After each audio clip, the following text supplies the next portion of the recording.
बीते 1 महीने से नीट की परीक्षा लीक को लेकर लाखों छात्र अनशन पर बैठे हैं, धरना दिए बैठे हैं। उनमें से कुछ छात्र भूख हड़ताल पे भी बैठे हैं, जो आज की तारीख में जब हम ये वीडियो बना रहे हैं, उस समय वो लोग संसद की तरफ कूच करने के लिए प्रयास कर रहे हैं। दिल्ली पुलिस उन्हें रोक रही है, शिक्षा की नीतियों पर सवाल खड़े कर रहे हैं और शिक्षा मंत्री का इस्तीफा मांग रहे हैं। ये एक बड़ी घटना है जो पूरा देश देख रहा है और विदेश में भी इसको देखा जा रहा है। इससे इतर एक छोटी घटना जो हर शहर में इस समय है, उत्तर प्रदेश में खास करके, जहां पर कोचिंग संस्थान और लाइब्रेरियों को बंद किया जा रहा है, क्योंकि शिक्षा का कॉमर्शलाइजेशन यानी कि व्यवसायीकरण किया जा रहा है उसमें। और ये कहा जा रहा है कि शिक्षा जहां पर दी जाएगी, जो कोचिंग संस्थान है, जो लाइब्रेरी है, उनको नियम के अनुसार काम करना पड़ेगा। उस बिल्डिंगों को प्राधिकरण द्वारा पास करवाना पड़ेगा। फायर की एनओसी चाहिए होगी, पॉल्यूशन की एनओसी चाहिए होगी और तमाम तरीके की एनओसियां चाहिए होंगी। इससे क्या प्रभाव पड़ रहा है शिक्षा व्यवस्था पर? एक व्यवस्था वो है जो दिल्ली में है, लाखों लोग आंदोलन कर रहे हैं, और एक व्यवस्था है छोटे स्तर पर, हर शहर में ये अव्यवस्था है कि बच्चे अब जो नहीं पढ़ पा रहे हैं, जिनकी कोचिंगें बंद हो गई हैं और लाइब्रेरियां बंद हो गई हैं, वो बच्चे कहाँ जाएंगे पढ़ने के लिए? उनकी शिक्षा पर क्या प्रभाव पड़ रहा है? और वो अध्यापक जो कोचिंग संस्थान चलाते थे, उन पर क्या प्रभाव पड़ रहा है? अब वो बच्चों को कैसे मैनेज कर पाएंगे? कैसे बच्चों को दोबारा अपने संस्थान से जोड़ पाएंगे? और ये एक रोजगार से भी जुड़ा एक ये नजरिया है कि किस तरीके से वो शिक्षक अपना रोजगार चला पाएंगे और किस तरीके से एजुकेशन सिस्टम को मजबूत कर पाएंगे। बरेली में तकरीबन 40 से ज्यादा शिक्षा संस्थान, मतलब कोचिंग और लाइब्रेरी बंद हुए हैं। उनको लेकर शिक्षक लोग बरेली विकास प्राधिकरण के अधिकारियों से मिले, जिन्होंने आश्वासन दिया, लेकिन कहना यह है उनका कि टाल दिया गया। फिर जांच दूसरे अधिकारियों के पास आई, दूसरे से तीसरे अधिकारी के पास आई, लेकिन आज भी कोचिंग संस्थान बंद पड़े हैं। ऐसी ही एक बड़ी कोचिंग जो बरेली में संचालित है, श्रेष्ठ आईएएस, उसके डायरेक्टर केवी त्रिपाठी सर हमारे साथ हैं, जो एक लंबा अनुभव है उन्हें, कोचिंग का एक लंबा अनुभव है बच्चों को पढ़ाने का, शिक्षा देने का। कई बच्चे ऐसे हैं जो आईएएस बने हैं, कई पीसीएस बने हैं और भी कई बड़ी-बड़ी पोस्ट पर हैं। इस दर्द को उन्होंने कैसे महसूस किया, शिक्षकों का दर्द, और जो छात्र हैं उनका ये क्या दर्द है, क्या पीड़ा है उनकी, किन हालातों से शहर में इनको गुजरना पड़ रहा है? सर, बात करेंगे आपसे एक बार। बहुत बहुत धन्यवाद, आपने अपने चैनल पे मुझे समय दिया। आपके दर्शकों को नमस्कार। सर, ये जो स्थिति आज है बरेली में, कई टीचरों से हमारी बात हो रही है कि संस्थान उनके बंद पड़े हैं, बच्चे पढ़ नहीं पा रहे हैं। क्या स्थिति है आज? निश्चित तौर पर बहुत ही शोचनीय प्रश्न है ये कि सरकार की नीतियां जो स्पष्ट रूप से आज शिक्षा विरोधी दिखाई दे रही हैं। जैसा कि आप जान रहे हैं कि जंतर मंतर पे जो आंदोलन चल रहा है वो शिक्षा की विसंगतियों को लेकर है, और ऐसी ही कई विसंगतियां जो आप जिक्र कर रहे हैं वर्तमान में बरेली का। यहाँ 40 से अधिक कोचिंग संस्थान सील कर दिए गए हैं और जो चल भी रहे हैं वो भय के साए में हैं।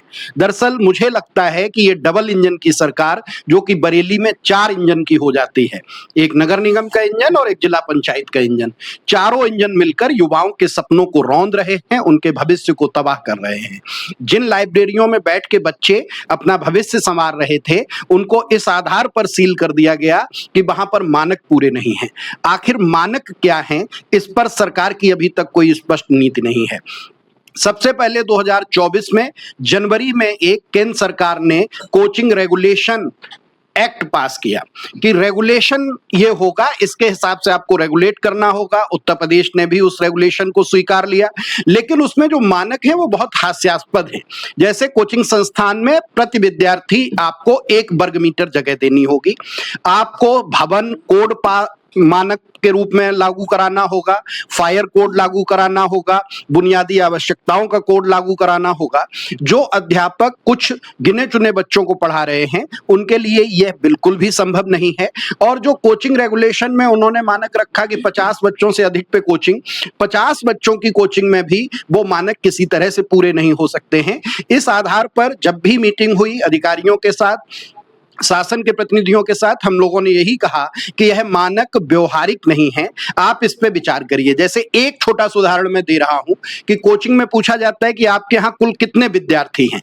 हमने बताया कि साहब हमारे यहाँ 90 विद्यार्थी हैं, लेकिन 90 विद्यार्थी हमारे यहाँ 3 बैच में पढ़ने आते हैं, तो टोटल स्ट्रेंथ हमारे यहाँ के विद्यार्थियों की मानी जानी चाहिए 30। क्योंकि स्कूल में जो विद्यार्थी होते हैं वो सुबह आते हैं, शाम को जाते हैं, तो वो संख्या पूरे दिन उतनी ही रहती है। लेकिन कोचिंग में जो विद्यार्थी आते हैं, 30 विद्यार्थी आए, 2 घंटे का उन्होंने क्लास किया, फिर वो घर चले गए, उसकी जगह दूसरे 30 विद्यार्थी आ गए। तो मानक के हिसाब से हमारे यहाँ 90 विद्यार्थी हैं, लेकिन हकीकत में एक समय में हमारी कोचिंग में कितने 30 विद्यार्थी होते हैं। तो हम मानक 30 के हिसाब से पूरे करेंगे या 90 के हिसाब से पूरे करेंगे? ऐसी कई बुनियादी विसंगतियां हैं जिन पर यह सरकार विचार नहीं कर रही है। प्रशासन के लोग मौन हैं, अधिकारी निश्चित तौर पर, मुझे आज सिविल सेवा के क्षेत्र में पढ़ाते हुए 22 वर्ष से अधिक का समय हो गया। दिल्ली में मैंने क्लासेस पढ़ाए, जयपुर, जोधपुर, इंदौर, ग्वालियर, इलाहाबाद, लखनऊ, आज मैं बरेली में अपनी कक्षाएं संचालित कर रहा। इतने शहरों से तमाम विद्यार्थी पढ़ के निकले जो आज बड़े पदों पर आसीन हैं। उनसे भी बात होती है तो ऑफ रिकॉर्ड वो यही कहते हैं कि सर हम सारी चीजें समझ रहे हैं, हम भी वहीं से पढ़ के आए हैं, लेकिन हम इसके लिए आपकी कोई मदद नहीं कर सकते। अभी हम लोगों ने, मैं कोचिंग एसोसिएशन का संरक्षक हूं, इस नाते हमारे कोचिंग एसोसिएशन के सभी सदस्य बीसीबीडीए से मिले। उन्होंने कहा निश्चित तौर पर आपकी मांग सही है, हम जिला प्रशासन से रिक्वेस्ट करते हैं कि वो विचार करें, एक नोडल एजेंसी बनाएं जिसमें सभी विभागों को जोड़ें। आप लोग एडीएम सिटी से मिलिए। कोचिंग के साथ ही जाके एडीएम सिटी से मिले, उन्होंने कहा बहुत जल्द हम मीटिंग कराते हैं, लेकिन अभी तक कुछ नहीं हुआ। कुल मिला के लबोलुआब अगर जो सीधे शब्दों में कहें तो कहीं ना कहीं ये एक बड़ी साजिश है कि सरकारी संस्थाओं को कमजोर किया जाए। आपको खबर है कि पिछले 1 साल में 58 इंजीनियरिंग कॉलेज बंद हुए, बेसिक के कई स्कूलों का मर्जर हो गया। एक और बड़ा प्रकरण है जो मैं आपको याद दिलाना चाहूंगा आपके दर्शकों को, कि जब 2022 में उत्तर प्रदेश में विधानसभा चुनाव थे तो यहां के युवाओं ने मांग की कि शिक्षक भर्ती नहीं हुई लंबे समय से, शिक्षक भर्ती होनी चाहिए। 2022 के चुनाव में योगी आदित्यनाथ जी ने कहा कि सरकार बनने के 100 दिन के अंदर हम शिक्षक भर्ती कराएंगे। आज 4 साल से अधिक का समय हो गया, अभी तक शिक्षक भर्ती नहीं हुई। और आश्चर्य यह हुआ कि पिछले सप्ताह सरकार ने एक रिपोर्ट जारी कर दी कि हमारे यहां तो 30,000 शिक्षक सरप्लस हैं, अधिक हैं जितनी हमें जरूरत है। मैं पूछता हूं आखिर कौन सा गणित है कि इस देश की आबादी तो बढ़ रही है लेकिन शिक्षा संस्थान कम किए जा रहे हैं, स्कूल मर्ज किए जा रहे हैं, कॉलेज बंद किए जा रहे हैं, और 9-9 साल से भर्ती न होने के बाद भी सरकार के आंकड़ों में शिक्षक सरप्लस हैं।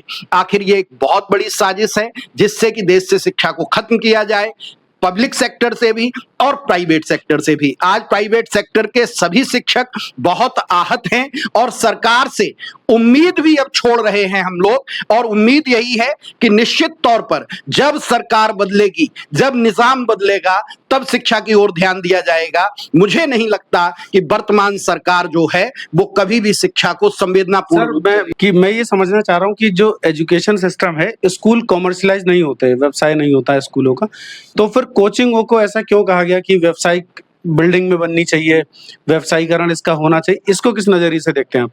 आपके प्रश्न के उत्तर के लिए हमें जाना पड़ेगा जब इस देश में जीएसटी लागू हुआ। जीएसटी लागू होते समय सरकार ने एक घोषणा की और कहा कि शिक्षा को हमने कर मुक्त रखा है, जीएसटी से बाहर रखा है। लेकिन वहां पर जो शिक्षा थी वो सिर्फ स्कूली और कॉलेज शिक्षा थी, पब्लिक सेक्टर की शिक्षा थी या प्राइवेट सेक्टर के स्कूल्स को शामिल किया गया था। कोचिंग संस्थानों को 18% जीएसटी के अंतर्गत रखा गया। वो भी स्लैब आप देखिए, 5% नहीं है, 12% नहीं है, सीधा 18% का स्लैब है और उसको लग्जरी सुविधाओं में मान लिया गया। और जब जीएसटीएन लागू होगा, हमारे ऊपर हमें जीएसटीएन लेना होगा, तो निश्चित तौर पर हम व्यवसायिक हो जाएंगे। तो शिक्षा को कोचिंग व्यवसाय नहीं बना रहा है, सरकार ने अपने नियमों में व्यवसायिक दर्जा दे दिया है, 18% जीएसटी इंपोज कर दिया है। इसी आधार पर आज हमसे ये कहा जा रहा है कि जहां भी आप कक्षाएं लगा रहे हैं वो बिल्डिंग आपकी कॉमर्शियल होनी चाहिए, आपका भवन कोड जो है वो कॉमर्शियल के हिसाब से पास होना चाहिए। दूसरी एक बड़ी विसंगति है कि जब हम कॉमर्शियल बिजली कनेक्शन लेते हैं तो हमें वहां पे दे दिया जाता है इसी सरकार के द्वारा, तब नहीं देखा जाता है कि वो भवन कॉमर्शियल है या नहीं है। अगर जो वो भवन रेजिडेंशियल है तो किस आधार पर बिजली हमसे कॉमर्शियल ली जा रही है?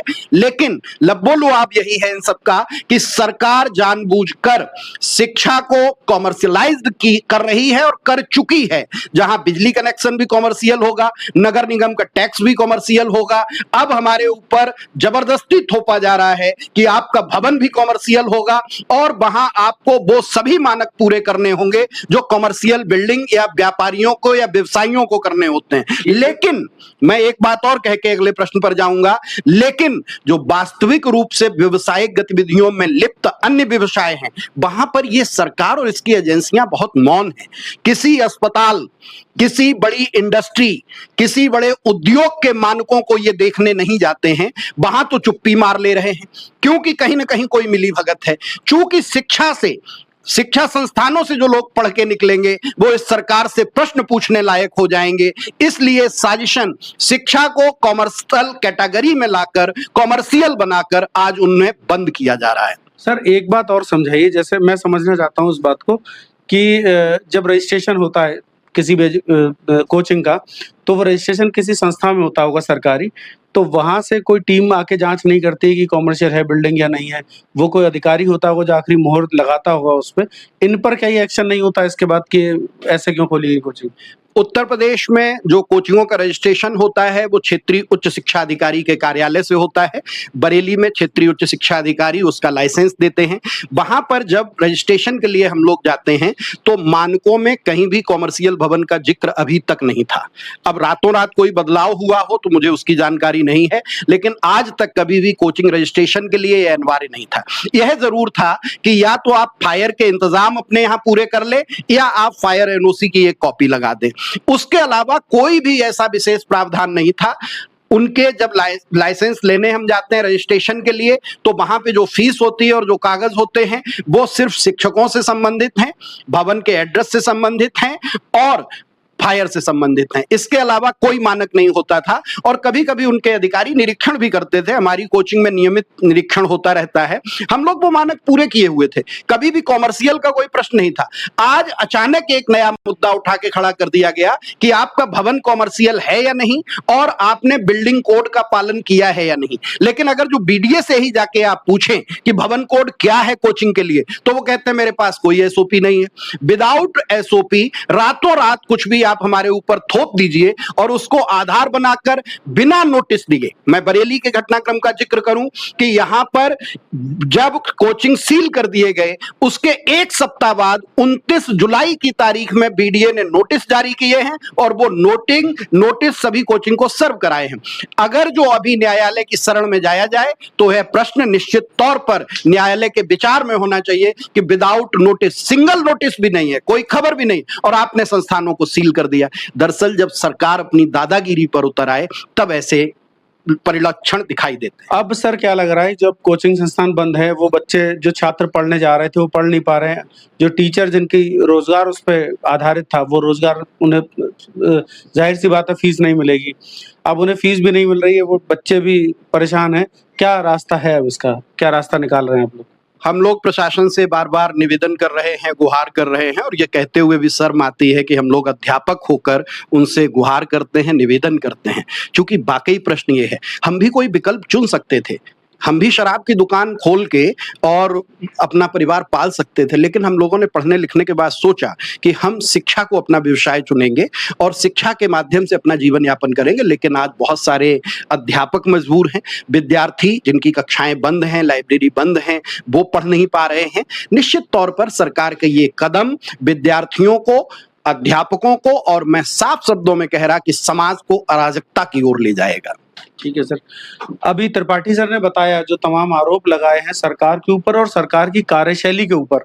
सरकार ने शिक्षा को लेकर जिस तरीके की स्थितियां बनाई है वो निस्संदेह गंभीर हैं और ये सोचने की बात है, क्योंकि हमें खुद को ये महसूस होता है या आपको भी लगता है कि जिन अधिकारियों को हमने बनाया, जिन अधिकारियों को हमने पढ़ाया, आज उन्हीं अधिकारियों के पास जाकर हमें गुजारिश करनी पड़ती है, रिक्वेस्ट करनी पड़ती है, और वही अधिकारी हमें कानून का पाठ पढ़ाकर टहला देते हैं। हिंदी में अगर समझाएं इस बात को तो बाजारू भाषा में कहा जाता है कि टरका देते हैं। ये हमारी यूपी की भाषा है। इस तरीके से वही अध्यापक टरकाए जा रहे हैं जिन अध्यापकों ने उन अधिकारियों को बनाया था। ये कैसी विडंबना है, इस पर विचार करिएगा और बताइएगा हमें कमेंट बॉक्स में कि इसमें और क्या सुधार हो सकता है।